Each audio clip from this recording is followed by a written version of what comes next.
नमस्कार प्रेक्षकांनो, ठरलं तर मग मालिकेच्या आजच्या म्हणजेच 10 मेच्या भागात आपल्याला एक जबरदस्त असा ट्विस्ट पाहायला मिळणार आहे। पण त्याआधी जर तुम्ही माझ्या चॅनलवर नवीन असाल तर चॅनलला प्लीज सबस्क्राईब करा। तर प्रेक्षकांनो, आता आपण पाहतो की सायली व अर्जुन दामिनीच्या घरी असतात। दामिनीने अर्जुनला डील दिलेली असते। अर्जुन तिला म्हणत असतो, पण या डीलमध्ये ना फक्त तुमचाच फायदा आहे। मी तुम्हाला आधीच म्हणालो होतो, कायद्याच्या बाहेर मी कुठलंच काम करत नाही, सो मला या अशा डील्स कराव्याच लागत नाही।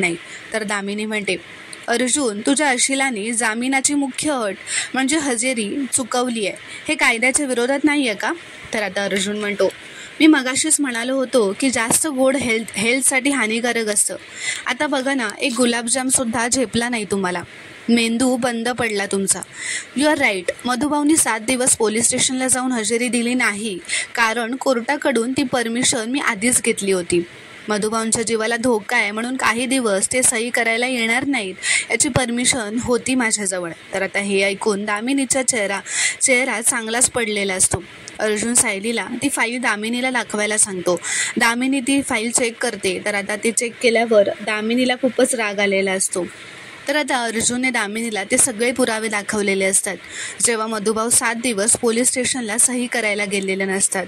अर्जुन तिला म्हणतो, आता तुमच्याकडे काय आहे? तर सायली म्हणते, काहीच नाही, प्रियाचे जे रिपोर्ट्स आलेत तेही आता यांच्याकडे नाही आहेत। अर्जुन दामिनीला असं म्हणतो, पण मला एक कळत नाही, तुम्ही प्रियाचे रिपोर्ट्स मिळवण्यासाठी इतकी धडपड का करताय?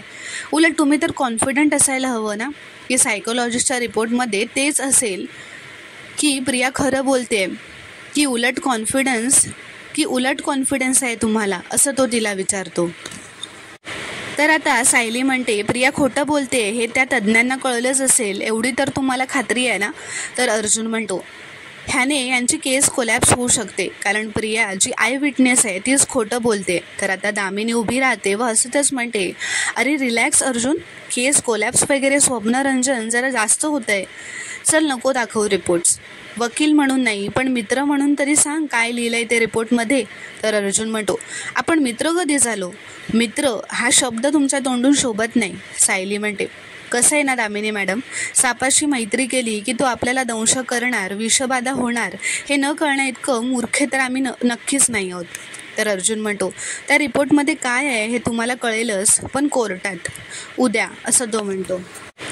पण चला आता आम्ही निघतो आणि thank you for this lovely dinner Damini Deshmukh. आणि बरं झालं आम्ही इथे आलो, त्यामुळे आम्हाला हे तरी कळलं की तुम्ही या केससाठी असे डील्स पण करू शकता। तर आता दामिनीला मात्र तिचा राग काही सहन होत नसतो, पण ती त्यांच्यासमोर शांतच राहते। अर्जुन व सायली आता घरी जायला निघतात। सायली थोडं पुढे गेल्यावर पुन्हा मागे येते व दामिनीला म्हणते, गुलाबजाम खरंच खूप छान झालेले हा दामिनी मॅडम। अहो, घर तुमचंच आहे, पण आग्रह मी करते, तुम्ही आणखीन गुलाबजाम घ्या ना। तुमचं डील फसल्यामुळे तुमचा मूड खराब झालेला असेल ना, गुलाबजाम खाल्ल्यावर तुमचा मूड ठीक होईल म्हणून म्हटलं। आणि हो, यातले गुलाबजाम उरले ना तर कोर्टात नक्की घेऊन या, कारण तिथे तुमचा मूड खराब होण्याची जास्त शक्यता आहे। आणि आता शेवटचं सांगते दामिनी मॅडम, तुम्ही आजपर्यंत एकही केस हरला नाहीत, कारण तुम्ही अर्जुन सुभेदारांच्या विरोधात कधीही केस लढला नाहीत। पण आता पहिली हार स्वीकारण्यासाठी तयार राहा, कारण आता तुमचा सामना माझ्या नवऱ्याशी आहे। तर आता ते दोघेही असं म्हणून तिथून निघून गेल्यावर दामिनीला खूपच राग आलेला असतो। इथे दुसरीकडे सायली व अर्जुन घरी आलेले असतात, तेव्हा हॉलमध्ये पूर्णाची कल्पना व प्रताप बसलेले असतात। प्रताप म्हणतो, अरे अर्जुन सायली, तुम्ही लवकर आलात, मला वाटलेलं रात्री जेवायलाच याल। तर अर्जुन म्हणतो, हो डॅड, काम जरा लवकरच झालं म्हणून आलो। तर आता तो सायलीला म्हणतो, चला मिसेस सायली, आपण वर खोलीत जाऊयात। तर सायली अर्जुनला म्हणते, थांबा ना। ती हळूच त्याच्या कानात म्हणते, सगळे इथेच बसलेत, तुम्ही पण त्यांच्याशी बोलत बसा ना, आज मदर्स डे आहे। तुम्ही पूर्णाची आणि आईंशी 2 गोड शब्द बोललात तर त्यांनाही मदर्स डे साजरा केल्यासारखं वाटेल। तर आता अर्जुन ऐकत नसतो, पण सायली जबरदस्ती त्याला त्यांच्यासोबत बसायला सांगते आणि स्वतः किचनमध्ये जाते। अर्जुन आता पूर्णाईच्या बाजूला बसतो व म्हणतो, कुठला जोक झाला मला पण सांगा ना पूर्णाई। तर आता प्रताप म्हणतो, अरे अर्जुन, पूर्णाईला ना आईस्क्रीम खायची इच्छा होते आणि कल्पना तिला खाऊ देत नाहीये।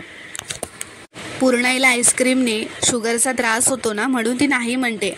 आणि पूर्णाची स्वतःच मगाशी किचनमध्ये जाऊन फ्रीजमध्ये आईस्क्रीम शोधत होती आणि ते कल्पनाले बघितलं आणि त्यांना ओरडली असं म्हणून ते आता हसत असतात आणि आम्ही तिला नाही म्हणतोय. त्या सायली आता हे सगळं काही बघत असते. ती किचनमध्ये असते. ती आता पूर्णाई व कल्पनाला खुश करण्यासाठी तिने त्यांच्यासाठी एक पदार्थ बनवलेला असतो. तो आणण्यासाठी ती किचनमध्ये जाते. तिने बनवलेले आईस्क्रीम्स आता ती घेऊन येते. तर आता अर्जुन पूर्णाची प्रतापसोबत गप्पा मारू लागतो. तर आता सायली सगळ्यांसाठी आईस्क्रीम घेऊन येते. प्रताप म्हणतो, आईस्क्रीम हे तू कधी बनवलंस? तर सायली म्हणते, मी बाहेर जाण्याआधीच बनवून गेले होते बाबा. मला माहिती आहे आता उन्हाळा वाढलाय ना, तर पूर्णाची ना आईस्क्रीम खायची इच्छा होणारच. तर कल्पना म्हणते, पण आईस्क्रीम पूर्णाईनं बादलं तर तुला एवढं पण कळत नाही काय गं? असं ती रागात विचारते. सायली म्हणते, नाही आई, हे नाही बांधणार. यात मी ड्रायफ्रूट्स घातलेत, मखाणे आहेत, गोडव्यापुरता खजूरसुद्धा वापरलाय. तुम्ही खाऊन बघा ना, तुम्हाला पण नक्की आवडेल. तर आता अर्जुन सर्वांना ते आईस्क्रीम देतो. तर कल्पना म्हणते, आता आपण एकत्र जमलोय तर तन्वी आणि अश्विनला पण बोलवूयात ना? तर प्रताप म्हणतो, हो बोलवा ना. तर आता तन्वी व अश्विन हाक मारल्यावर हॉलमध्ये येतात. कल्पना त्यांना पण आईस्क्रीम खायला सांगते. प्रिया आता उभं राहून मनातच विचार करते की हे दोघंजणं दामिनीकडे जाऊन आल्यावर जरा जास्तच खुश दिसत आहेत. एवढं काय झालं असेल? पण मी इथे थांबले ना तर मला काही कळणार तर नाही. उलट ते टेन्शन माझ्या चेहऱ्यावरच सगळ्यांना दिसेल. नकोच ती रिस्क घ्यायला. तर आता अश्विन प्रियाला सुद्धा बसायला सांगत असतो. पण प्रिया आता नाटकच करत म्हणते, नको अश्विन, माझ्या ना जरा पोटात दुखते. म्हणजे फार काही काळजी करण्यासारखं नाही आहे, बेसिक अपचनच आहे. तर आता हे ऐकून अर्जुन आता हळू आवाजातच टोमण्याने प्रियाला असं म्हणतो, आईस्क्रीम खातच म्हणत असतो. पोटात एवढ्या गोष्टी लपवून ठेवलेल्या असताना अपचन तर होणारच ना. तर आता हे अश्विन ऐकतो. अश्विन म्हणतो, काही बोललास का दादा? तर अर्जुन म्हणतो, नाही, आईस्क्रीम इतकं टेस्टी आहे ना की खाऊन खाऊन मलाच अपचन होईल की काय, असं हेच म्हणालो मी, असं तर हसतच म्हणतो. तर आता प्रिया रागातच त्याला म्हणते, मग आईस्क्रीम खा आणि एन्जॉय कर, मी माझ्या खोलीत जाते. असं म्हणून ती तिच्या खोलीत जाते. आता सगळे आईस्क्रीम खात असतात. पूर्णाजीला ते आईस्क्रीम खूपच आवडलेलं असतं, पण ती सायलीचं मात्र काही कौतुक करत नसते. तर आता सगळे हसत खेळत आईस्क्रीम खातात. खाऊन झाल्यानंतर सायली म्हणते, तुम्हा सगळ्यांना असं हसताना बघून आजचा दिवस खऱ्या अर्थाने साजरा झाला. तर पूर्णाई म्हणते, साजरा झाला म्हणजे आज काही सण वगैरे आहे का? तर सायली म्हणते, आमच्यासाठी सणच आहे पूर्णाची, प्रत्येक आईचं आई पण साजरं करणारा सण. आज मदर्स डे आहे पूर्णाची, तुम्हा दोघींना आमच्याकडून हॅपी मदर्स डे. तर अश्विन म्हणतो, अरे मी तर विसरलोच होतो. प्रतापही म्हणतो, अरे माझ्याही लक्षात नव्हतं. सायली बरं केलंस, आठवण करून दिलीस. Purnai happy mother's day. तर आता अश्विन उठतो, पूर्णाई व कल्पनाला हॅपी मदर्स डे विश करतो.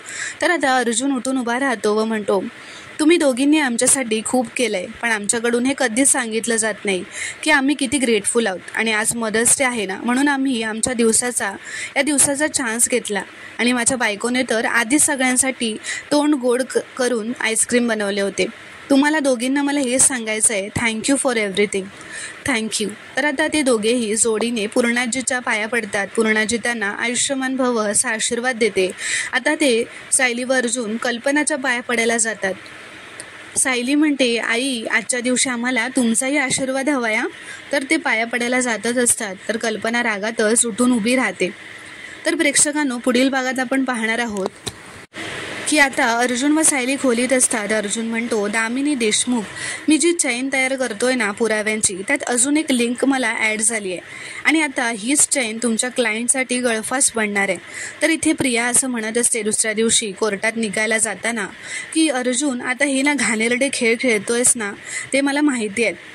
त्याला माहिती आहे ना की त्याने मला जर असं डिस्टर्ब केलं तर कोर्टात माझी तब्येत बिघडू शकते, साक्ष देताना मी गोंधळू शकते, म्हणून करतोय हे सगळं. असं ती कल्पना व प्रतापला अर्जुनबद्दल मुद्दाम सांगत असते व घरात भांडणं घडवून आणण्याचा प्रयत्न करत असते. तर आता इतकं सगळं बोलल्यानंतर सुद्धा अर्जुन प्रियाला काहीच उत्तर देत नाही. म्हणून प्रिया मनातच म्हणते की अर्जुन इतका शांत कसा काय?